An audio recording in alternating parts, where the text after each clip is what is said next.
Now diving right back in to the second half of the show.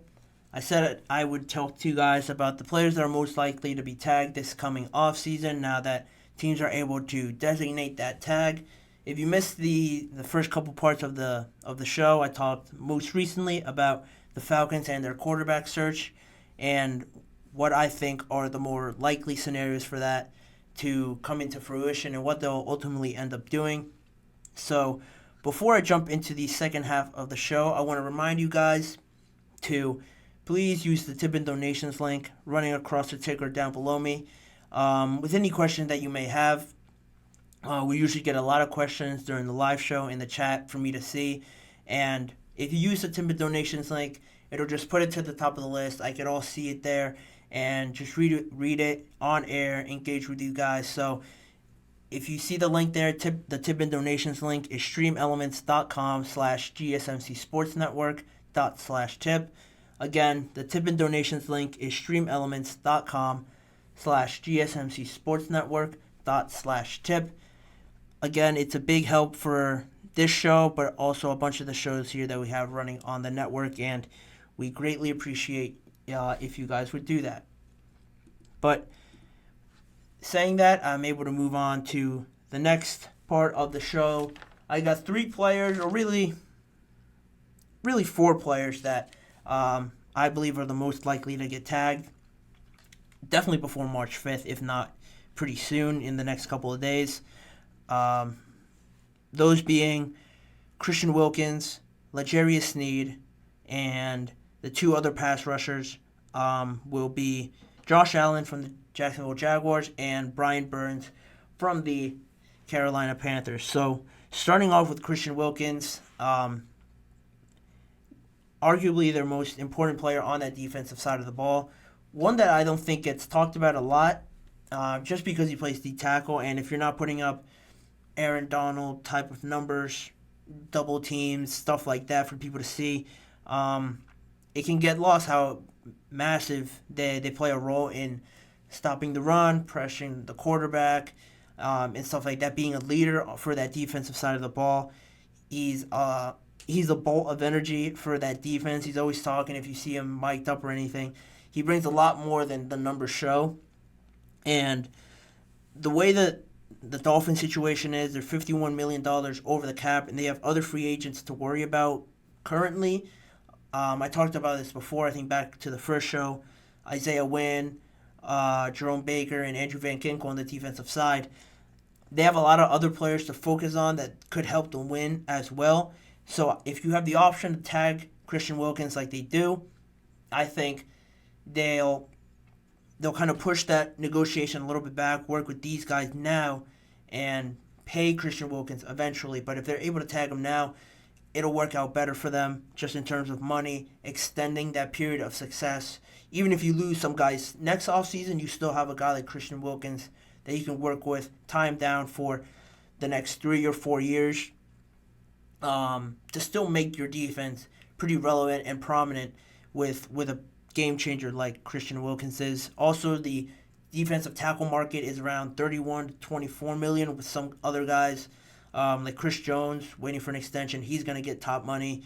Jeffrey Simmons got around 25-ish, $24 million. Quinnen Williams as well, the most recent one, got about $24 million per year. The only one that's way above that is Aaron Donald in terms of per year, because his was a 3-year deal instead of a 4-year deal like the rest of the guys were. But that market is already pretty lofty, so investing all that money now and then having none to pay the other guys, I think is why Christian Wilkins would make sense for the Dolphins to just push it back a little bit more. The second guy I mentioned was L'Jarius Sneed. Again, it just comes down to, trying to figure out what's better for you right now and also what's not going to harm you later on down the road. I think with Chris Jones, he already played on like a temporary deal. They're going to do whatever they can to try and get a deal done with him because his tag is $32 million or $32.5 million for Chris Jones. And they would rather tag L'Jarius Sneed, obviously, for the money because his cornerback market would be around 16 to like 19 million, around there or so, for a franchise tag for a corner. The only corners that make more than that are Denzel Ward and Jair Alexander are the only ones that have more than $20 million per year, but they just got their most recent deals now. And L'Jarius Sneed, just off of the comments that he's been making about what he would say to the Chiefs general manager if, he had a conversation with him about free agency or paying him, he would just say, to pay me, pay me.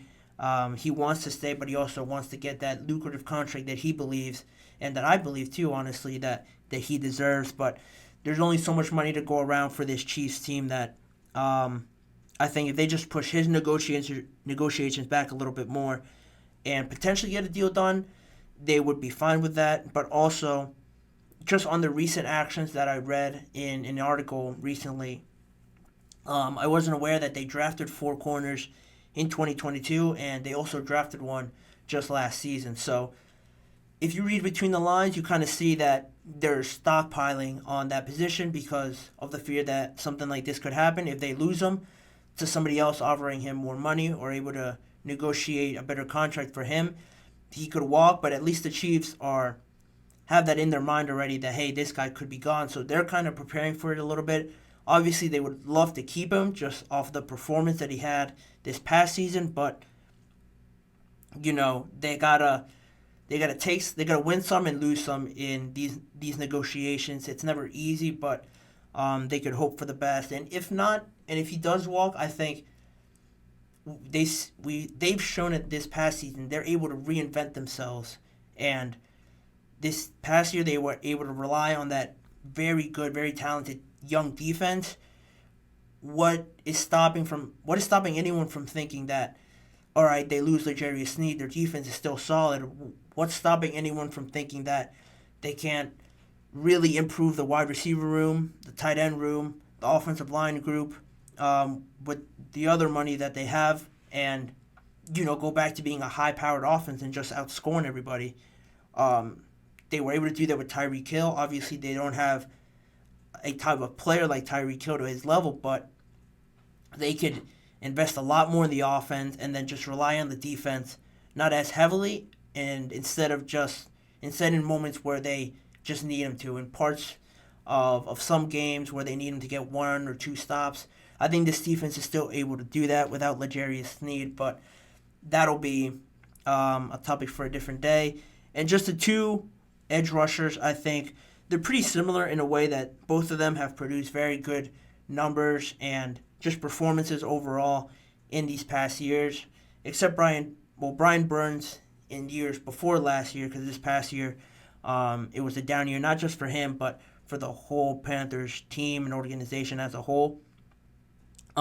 He's going to be wanting big money, and potentially I saw as well that he's a candidate to sign a deal, but also still be traded just because, things aren't really working out too well in Carolina, and he might just want to change the scenery.